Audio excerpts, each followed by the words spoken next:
अस्सलाम वालेकुम। आज का जो टॉपिक है वो है bio availability and first pass effect. ये फार्माकोलॉजी का टॉपिक है। ठीक है, bio availability and first pass effect, ये दो टॉपिक हैं। ठीक है, बायो अवेलेबिलिटी पहले देखते हैं कि बायो अवेलेबिलिटी क्या होता है। देखिए, बायो अवेलेबिलिटी का मतलब है कि अमाउंट ऑफ ड्रग या ड्रग की वो मिकदार, ठीक है, जो कि किसी भी डोजेज फॉर्म में हम लेकर ब्लड तक पहुंचा देते हैं। ठीक है, दोबारा समझ लें कि ड्रग की वो मिकदार जो कि हम किसी भी डोज में लेकर ब्लड में सिस्टमिक सर्कुलेशन में वहाँ तक पहुँचा देने के अमल को बायो अवेलेबिलिटी कहते हैं। अब कितनी परसेंट वहाँ पहुँची है तो वो अवेलेबल नाम से ज़ाहिर है ना कि कितनी परसेंट अवेलेबल होगी वहाँ पे, तब इसी का नाम बायो अवेलेबिलिटी होगा। अब इसको मैं लिखता हूँ तो सही समझ आ जाएगी। ठीक है, अगर हम डेफिनेशन की बात करें तो मैं लिखूँगा रेट एंड एक्सटेंड का मतलब है amount. Rate and extend of drug is absorbed from its dosage form is called bio availability. ठीक है, मतलब ये हुआ ना कि rate and extend amount of drug is absorb कहाँ होता है, लाजमी बात है, आप सबको पता है, एब्जॉर्प्शन तो ब्लड में जाके होगी ना। ठीक है, रेट एंड एक्सटेंड या amount of drug is absorb from its doses form is called bio availability. अगर आपको ये डेफिनेशन समझ नहीं आती तो आप एक और सिंपल डेफिनेशन जो कि बिल्कुल ना होने के बराबर हो ताकि समझ आ जाए ना चीज़ को, उसको भी कर सकते हैं। आप उनको इस तरह लिख सकते हैं कि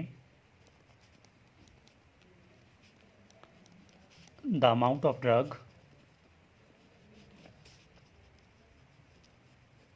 reached in systemic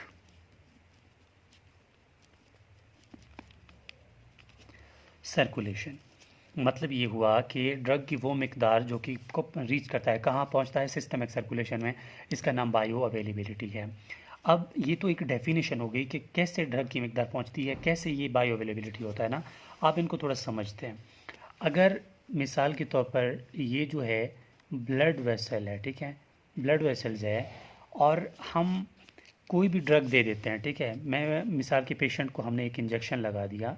ठीक है, लाजमी बात है, इंजेक्शन जो आप लगाएंगे वेन में लगाएंगे। ठीक है, वेन में लगाएंगे तो इस रूट का नाम होगा आईवी, मतलब इंट्रावेनस। ठीक है, इंट्रावेनस डोजेज के फॉर्म में जब इसको देंगे हम, तब क्या होगा कि जो भी ड्रग मैं यहाँ पर दे रहा हूँ पेशेंट को, जो भी पेशेंट मतलब जो वेन में हम लगा रहे हैं, वो 100% इस वेन के अंदर आ जाएगा, मतलब ब्लड में आ जाएगा।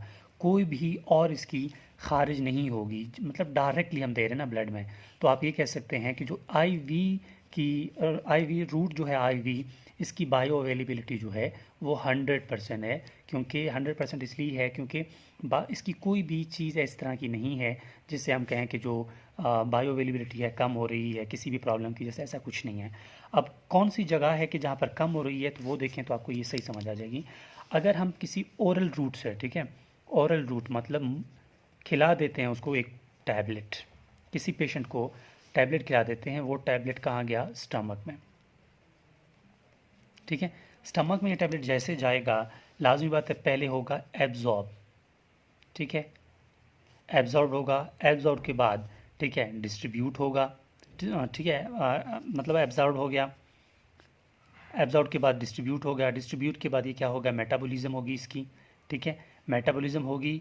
मेटाबॉलिज्म देखिए कितने स्टेप कर रहा है एब्जॉर्प्शन में भी, कहीं ना कहीं अगर हमने इसको, ठीक है, मिसाल 100 ml की यहाँ पर कोई भी ड्रग दी है, ठीक है, और ये ड्रग सबसे पहले इस स्टेप को फॉलो करेगी, एब्जॉर्प्शन में इसकी कुछ ml गिर जाएंगे, कुछ डिस्ट्रीब्यूशन में गिर जाएंगे, कुछ मेटाबॉलिज्म में गिर जाएंगे, तब जाके कहीं ना कहीं से इसकी 25% जो है ड्रग की, या 30% जो है वो ख़त्म हो जाएगी। और इसकी जब तक ये ब्लड में पहुंचेगा तब तक उसकी 70% बच चुका होता है।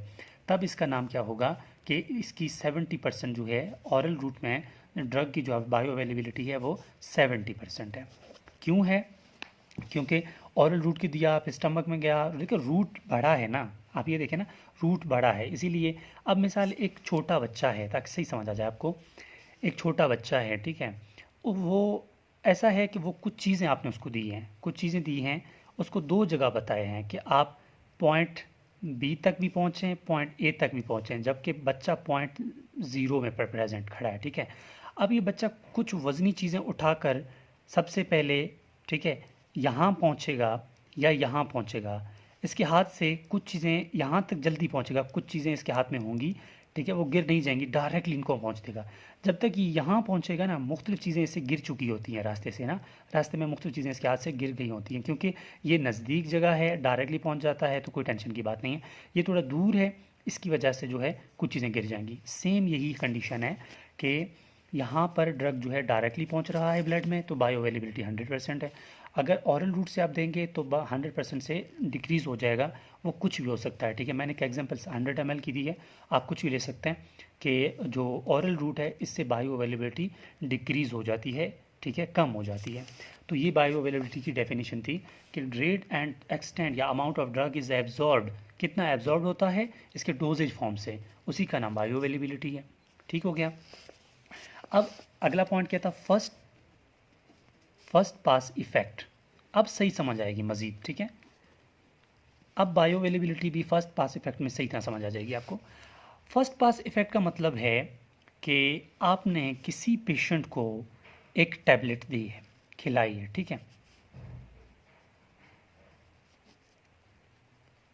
किसी पेशेंट को आपने टैबलेट खिला दी है। अब ये टैबलेट लाजमी बात है सबसे पहले तो स्टमक में ही आएगा, ठीक हो गया, स्टमक में आएगा, ठीक हो गया।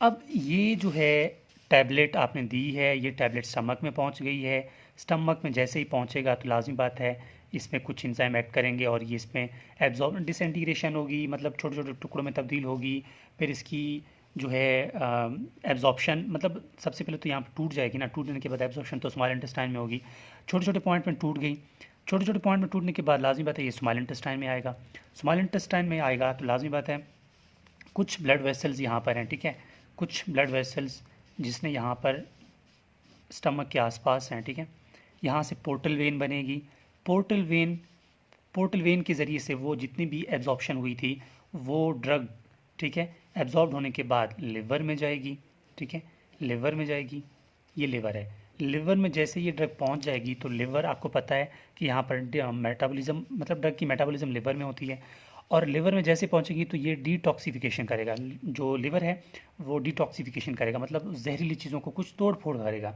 जो ड्रग आया है उसके अगेंस्ट कुछ ना कुछ करेगा, कि मतलब कोई नई चीज़ है, कोई इसमें हार्मफुल सब्सटेंस तो नहीं है, वो उसको तोड़ फोड़ करेगा।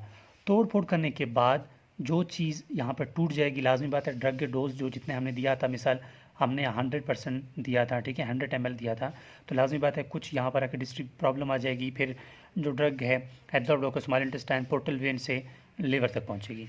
अगर हम मान भी लें कि लिवर तक 100% पहुँच भी गई, तब लिवर यहाँ क्या करेगा, डिटॉक्सिफिकेशन, डिटॉक्सिफिकेशन के अमल में क्या होगा कि बायो अवेलेबिलिटी डिक्रीज़ होगी ड्रग की, लाजमी बात है 30% कम से कम तो लिवर जो है वो क्या करेगा, इसको डिटॉक्सीफाई करेगा, बाकी जितना भी 70% बचा है वो लिवर इसको मज़ीद आगे भेज देगा, कहाँ पर, ठीक है, लिवर इसको मज़ीद आगे भेज देगा, आप ये कह सकते हैं कि हार्ट की तरफ, ठीक है, हार्ट की तरफ इसको मज़ीद भेज देगा, इन्फीरियर वेना केवा की तरफ, इन्फीरियर वेना केवा की हेल्प से, ठीक है, इन्फीरियर वेना केवा इसको फिर कहाँ पहुँचाता है, वो अपने हार्ट में पड़ा है कि इन्फीरियर वेना केवा जो है इसको सबसे पहले जो है ये जो आप हार्ट है, ठीक है, और ये वेंट्रिकल आर्ट्रियम, ठीक है, हार्ट तक पहुंचा देगा, राइट आर्ट्रियम तक पहुंचा देगा, ठीक है, फिर उसको मजीद आयोटा के ज़रिए से मुख्तलिफ, मतलब वही लंग्स से फिर आयोटा, फिर बॉडी के मुख्तलिफ जगह पर पहुंचा देगा।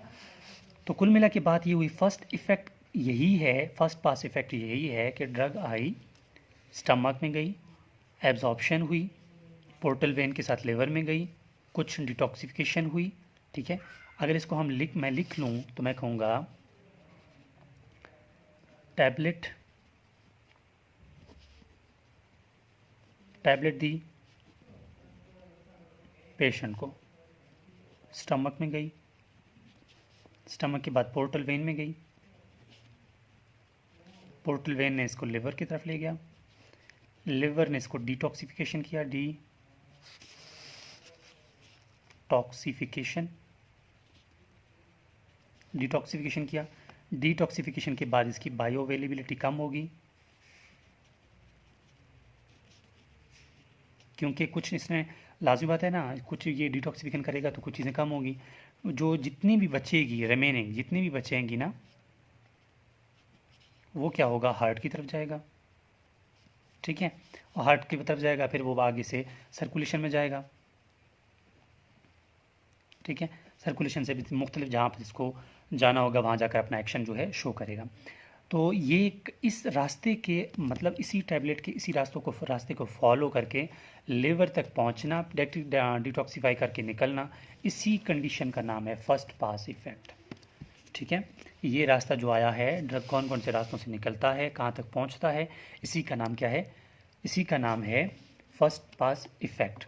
तो ये है बायो अवेलेबिलिटी क्या होता है और फर्स्ट पास इफ़ेक्ट क्या होता है। This is all about first pass effect and bio availability.